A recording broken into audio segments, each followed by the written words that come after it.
Hi, sweetheart. Hi. So this is an update. Yes, today is, well, it's going up on October 2nd. Kevin Coe, was our second episode, Yes, was he released. he was released today after 40 years of Oh, confinement.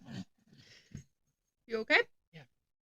So, essentially last week they had their hearing, and Washington State Attorney General basically said that we're not going to fight the release Yes. because This uh is the guy that was at.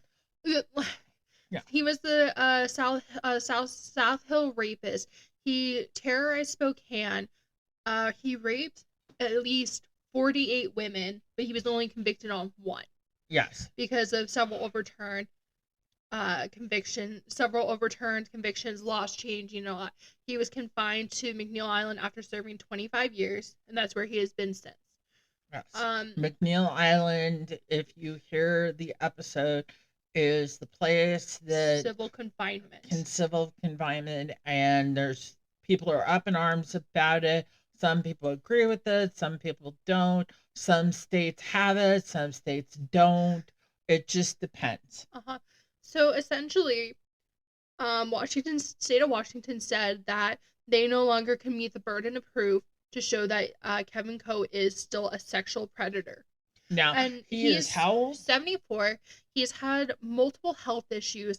He has currently limited mobility, is what they say. But his family can come visit him. Yes. And bring him anything. That a Department of Social and Health Services psychologist and another hired by the Attorney General's office say that due to Coe's heart disease, limited mobility, and ongoing mental health issues, he's unlikely to reoffend. Okay. So mental health problems. So what is so interesting about this is I watched the testimonies and hearing this morning because you were gone at a doctor's appointment. He walked in perfectly fine. He does not look frail. He does not look anything. He walked in, had the smuggest smirk on his face. Yes. Because he knew he won. Yes. And this judge, I feel so bad for this judge. She wanted nothing to do with this case.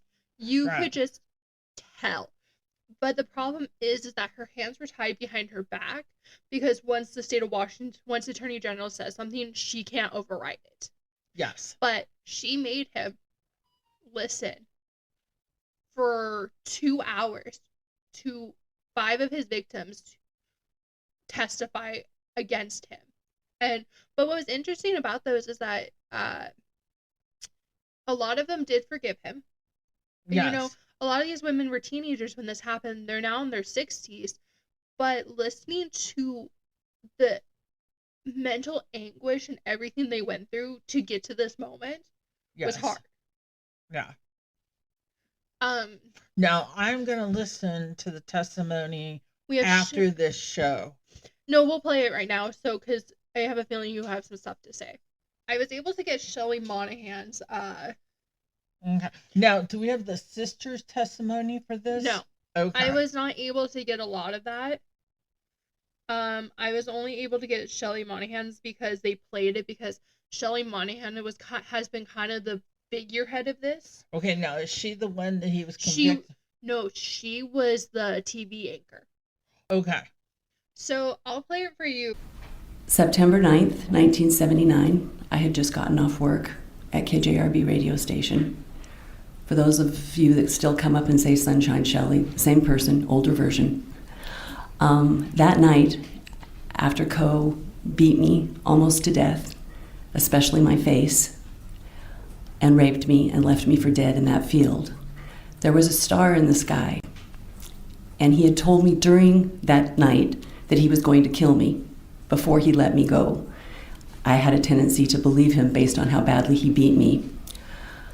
I looked up at that star and I started praying to God and asked him to please, the worst that he could do was kill me, just let me live. And I promised God that night that I would spend the rest of my life making sure that other victims, survivors as I like to call them, are able to get the help that they need to overcome that one horrible incident that happened. I too believe that we are survivors.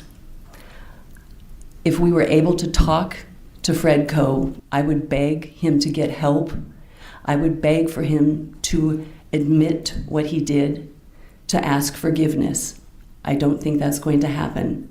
I too believe that the only way until he takes his last breath is that he asks God, Jesus Christ, for forgiveness. I too have forgiven him. I too feel free. It has allowed me to live a very good life. I use that word free because there's a lot to that. Many of us have lives where we have children and grandchildren. We're able to plant a garden. We're able to see the sunrise and see the sunset. None of us should ever consider, even after today, that Fred Coe is ever going to be free, because he will never be free. Satan has been a part of his life from the time he was a young adult and started doing these crimes. I would ask those that are still hurting, that still suffer from the incidents that happened to them, to remember that you are a survivor. Jesus is with you, and with that in your life, Satan will never win. And the same thing is with Fred Coe. You will never win.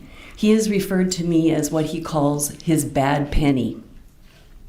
When Dateline interviewed him, when he was still in Walla Walla, he wanted to know if they were going to interview me as well, and they did.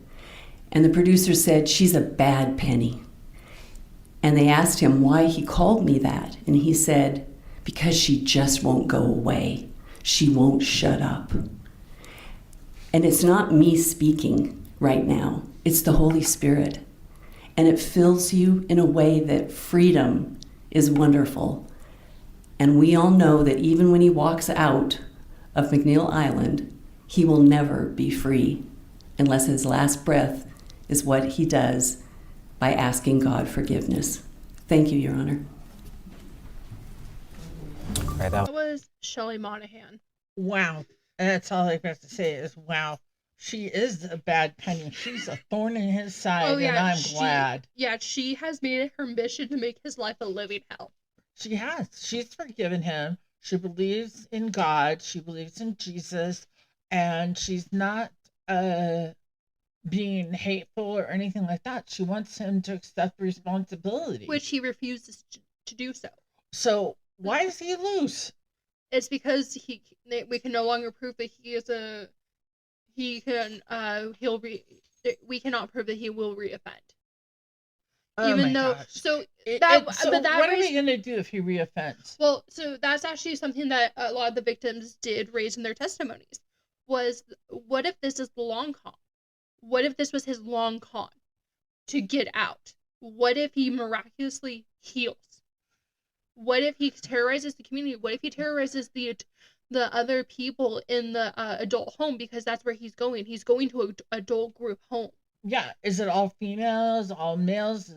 It's a co-ed, because he will be a registered sex offender for the rest of his life, but he will be going to an adult co-ed group home.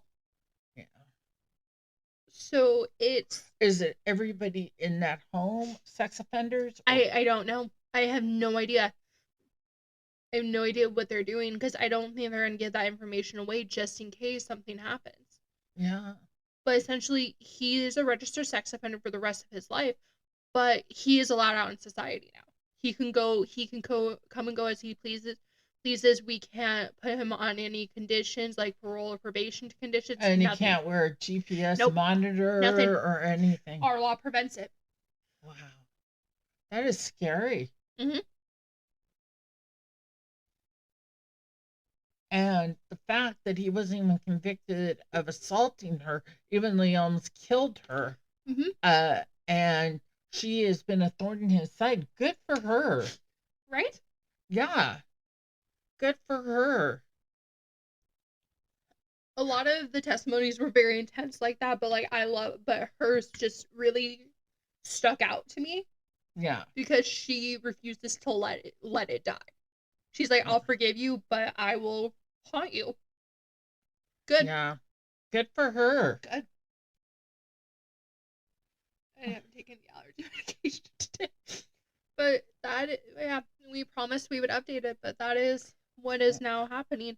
He is Kevin Coe is released as of today. Wow. 40 years. And you know what? And so we're paying for his care. There is, I'm assuming we're paying for it, or does Social Security pay for it? I think both. Both.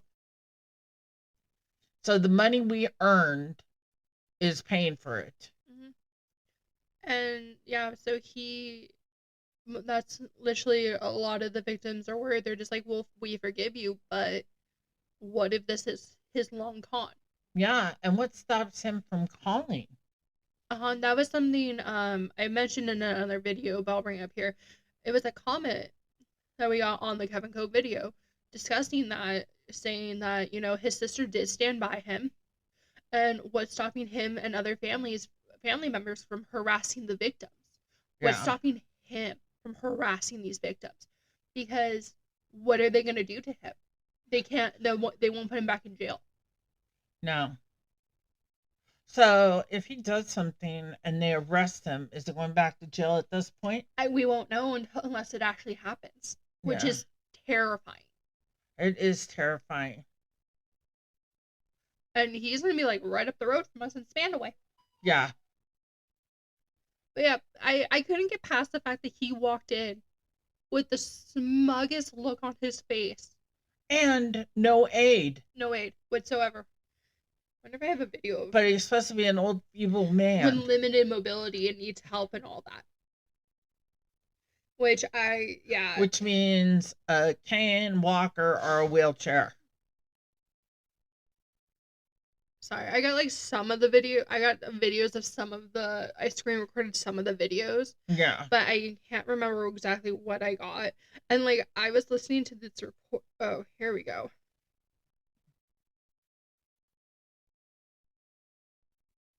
See what I mean? He looks fine. He's 70? 74. Heart disease, has everything wrong with him. Needs AIDS, help, everything. And that's what he looks like. Mm-hmm. He looks fine. He doesn't even look 74. Nope. If you had told me, I thought he was like in his late 50s, early 60s. Yes, so did I. Yep. So that is what it is, and I hope Shelley Monahan continues to be a pain in his ass. So do I. I hope that she continues to haunt him. So, well, everybody, this is just the update. All right. Goodbye. Goodbye.